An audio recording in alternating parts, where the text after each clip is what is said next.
कहानी की शुरुआत होती है रेन और जैरेड नाम के भाई बहन से, जो बीच पर स्विम सूट्स पहने बैठे थे। रेन समुद्र में डुबकी लगाना चाहती थी, पर जैरेड इन बड़ी बड़ी लहरों से थोड़ा घबरा रहा था। लेकिन फिर भी रेन के बार बार कहने पर वो पानी में कूद गया और दोनों ने काफी मजे किए। इसके बाद अचानक से सब कुछ धुंधला हो गया और हम एक कमरा देखते हैं जहाँ रेन की अचानक से आंख खुली और उसकी आंख से काला पानी बहने लगा। साथ ही जमीन पर कई खाली आई ड्रॉप कंटेनर्स पड़े थे। असल में रेन ने सैम नाम के एक आदमी के साथ मिलकर एक हाईटेक कंपनी बनाई थी। फिर नैनो टेक्नोलॉजी की मदद से रेन ने अदर लाइफ नाम का एक आई ड्रॉप बनाया, जिससे इंसान किसी और दुनिया का अनुभव कर सकते हैं। जैसे वो वीआर हेडसेट नहीं पहन लेते, बिल्कुल वैसे ही। इसकी मदद से इंसान एक कुर्सी पर बैठे हुए ही बेहद खूबसूरत जगहों पर जाकर आजादी महसूस कर सकते थे। फिलहाल रेन इस टेक्नोलॉजी को खुद पर आजमा कर देख रही थी और इस दौरान उसका साथी बायरॉन उसकी देखरेख करता था। मगर कोई ये नहीं जानता था कि रेन इस टेक्नोलॉजी को अपने भाई जैरेड पर भी इस्तेमाल कर रही थी।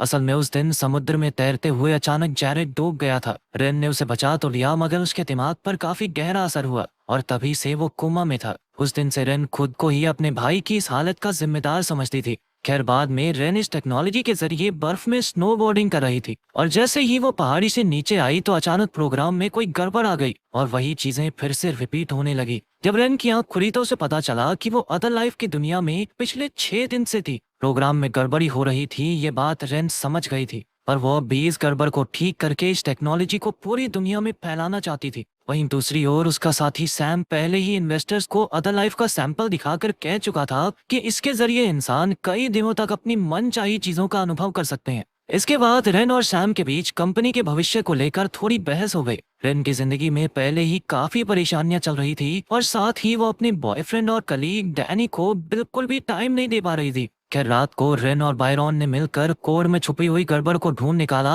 और एक बार फिर नए वर्जन को आजमा कर देखा। अब तक रेन पूरे 482 बार इस टेक्नोलॉजी का टेस्ट कर चुकी थी। खैर, कुछ दिन बाद रेन ने हॉस्पिटल जाकर एक बार फिर अपने भाई पर इसका टेस्ट किया और इस बार एक पल के लिए जैरेड की आंख खिली। तब रेन को उम्मीद की एक किरण दिखाई थी और जब उसने डॉक्टर को इस बारे में बताया तो उसने कहा कि हाँ, तो कोमा वाले मरीज आंखों खिलाते रहते हैं, नॉर्मल बात है। फिर अगले दिन रेन अपने पिता से मिलने गई, जो कि कॉलेज में एक प्रोफेसर थे। रेन अदर लाइफ के जरिए जैरेड को कोमा से बाहर लाना चाहती थी। उसने कहा कि गलत कोड की वजह से टेक्नोलॉजी में गड़बड़ी हो रही है, पर उसके पिता उससे सहमत नहीं थे। तब रेन ने गुस्से में कहा कि वो तो जैरेड को ठीक होते हुए देखना ही नहीं चाहते, लेकिन उसके पिता बिना कुछ कहे चले गए। बाद में ऑफिस में सैम और बायरॉन ने देखा कि रेन ने कोड में जितने नैनाइट्स बताए थे उससे कहीं ज्यादा इस्तेमाल हो रहे थे। उन्होंने रेन से पूछा कि वो इस टेक्नोलॉजी को इतना शक्तिशाली क्यों बनाना चाहती है, तो रेन ने मना कर दिया कि ऐसा कुछ नहीं है, अभी तो बस एक्सपेरिमेंट चल रहे हैं। थोड़ी देर बाद सैम और रेन अकेले थे तो सैम ने कहा कि क्यों ना वो सरकार को ये टेक्नोलॉजी बेच दें ताकि इसे वर्चुअल जेल की तरह इस्तेमाल किया जा सके। इस टेक्नोलॉजी से कैदियों को कई सालों तक उनके दिमाग में ही कैद कर दिया जाएगा, जबकि असल जिंदगी में सिर्फ 1 मिनट ही गुजरा होगा। लेकिन रेन को यह आइडिया कुछ खास पसंद नहीं आया। इसके बाद वो बिल्डिंग से निकली तो उसे डैनी मिल गया। उन्होंने रात साथ गुजारी और बाद में रेन ने उसे अदर लाइफ के जरिए स्नो बोर्डिंग करवाई, जिसमें डैनी को बहुत मजा आया। इसके बाद रेन तैयार होने चली गई और डैनी ने एक आई ड्रॉप अपनी आंख में डाल ली, मगर वो ये नहीं जानता था कि ये वाली आई ड्रॉप रेन ने खास जैरेड पर इस्तेमाल करने के लिए बनाई थी। अचानक डैनी को दौरे पड़ने लगे और रेन ने तुरंत एम्बुलेंस बुलाई, मगर बदकिस्मती से डैनी बच न सका। इसके बाद जब सैम को इसकी खबर मिली तो उसने गुस्से में रेन से पूछा कि आखिर उसने ऐसा कौन सा आई ड्रॉप तैयार किया था जिससे बेचारी डैनी की मौत ही हो गई। इस वक्त उनके बाकी सभी एक्सपीरियंसेस की आई ड्रॉप्स को सरकार की मान्यता मिल गई थी, अगर इस घटना की वजह से पूरे मीडिया में उनकी बदनामी हो गई। सरकार तो उनकी कंपनी बंद करने की फिराक में थी, मगर सैम इतनी जल्दी हार मानने वाला नहीं था। उसने अपने पैसे और नाम का इस्तेमाल करके सरकार से एक डील कर ली, जिसके मुताबिक सरकार उनके खिलाफ लगे आरोपों को वापस ले लेगी और इसके बदले रेन को 1 साल अदर लाइफ की वर्चुअल जेल में गुजारना होगा। जब रेन को इसका पता चला तो उसे बहुत गुस्सा आया, क्योंकि सैम ने उसे धोखा देकर उसके आइडिया को बेच दिया था। मगर अब कंपनी को बचाने के लिए कोई और चारा तो था नहीं, इसलिए रेन को भी राजी होना ही पड़ा। फिर रेन को टेस्टिंग रूम में लाया गया, जहां बायरॉन ने उसे आई ड्रॉप दी। अगले ही पल उसने खुद को एक छोटे से कमरे में बंद पाया।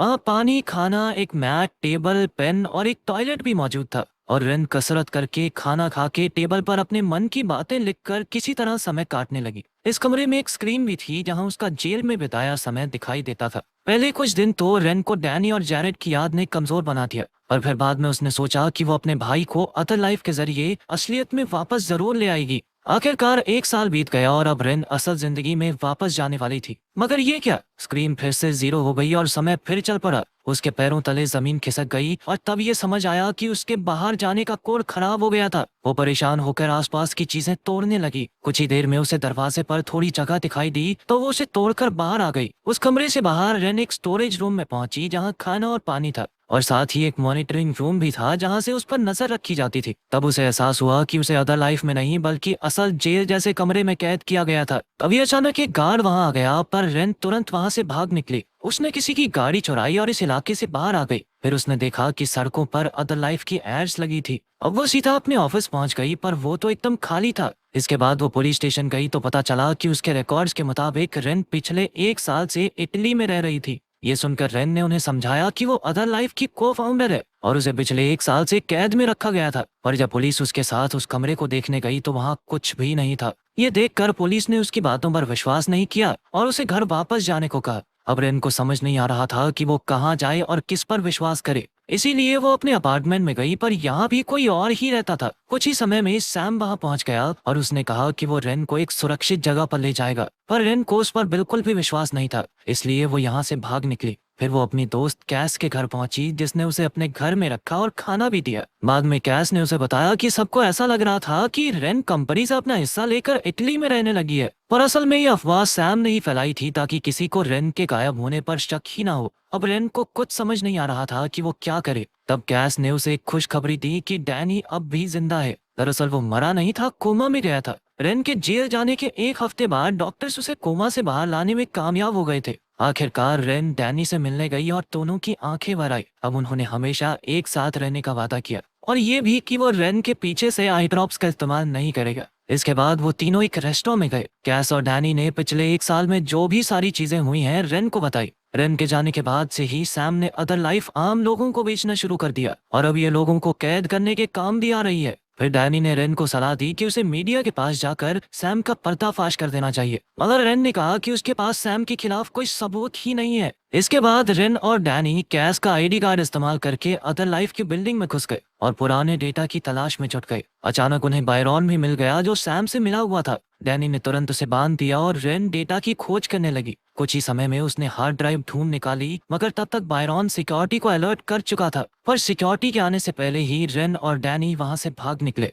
इसके बाद वो गाड़ी में जा रहे थे तो रेन ने कहा कि उन्हें केमिकल बनाने के लिए प्रिंटर की जरूरत होगी, पर शहर के सभी अदर लाइफ ऑफिसेज में हाई अलर्ट था, इसीलिए वो वहां तो नहीं जा सकते। तभी अचानक रेन को याद आया कि उसने एक प्रिंटर जंगल में बने अपने पिता के घर पे रखा था, इसलिए वो तुरंत ही जंगल की ओर निकल पड़े। वहां जाकर उन्होंने देखा कि घर एकदम खाली था और रेन काम पर लग गई। उसने पूरी रात जाग कर केमिकल बनाया और फिर बीच में ही सो गई। फिर अगली सुबह रेन के पिता घर आए तो रेन ने उन्हें सब सच बता दिया। इस बार उन्होंने भी रेन की मदद करने का फैसला किया। अब रेन दोगुने जोश के साथ काम पर जुट गई और थोड़े ही समय में उसने अदर लाइफ का एडवांस प्रोटोटाइप बना लिया। अब वो बिना समय गवाए हॉस्पिटल पहुंची और ये ड्रग अपने भाई को दिया। तभी मानो चमत्कार हो गया और जैरेड जाग उठा, जिससे रेन बेहद खुश हुई। पर तभी अचानक जैरेड को दौरे पड़ने लगे और जब मामला काफी बिगड़ गया तो रेन ने खुद ही प्लग निकालकर जैरेड को एक आसान मौत दे दी। तभी अचानक रेन को जोरदार चक्कर आने लगे और उसने सुना कि बायरॉन उसे चिल्ला चिल्ला कर उठा रहा है। तब ये खुलासा होता है कि असल में रेन कभी जेल से भागी ही नहीं, बल्कि वो तो अदर लाइफ टेक्नोलॉजी का एक ग्लिच था।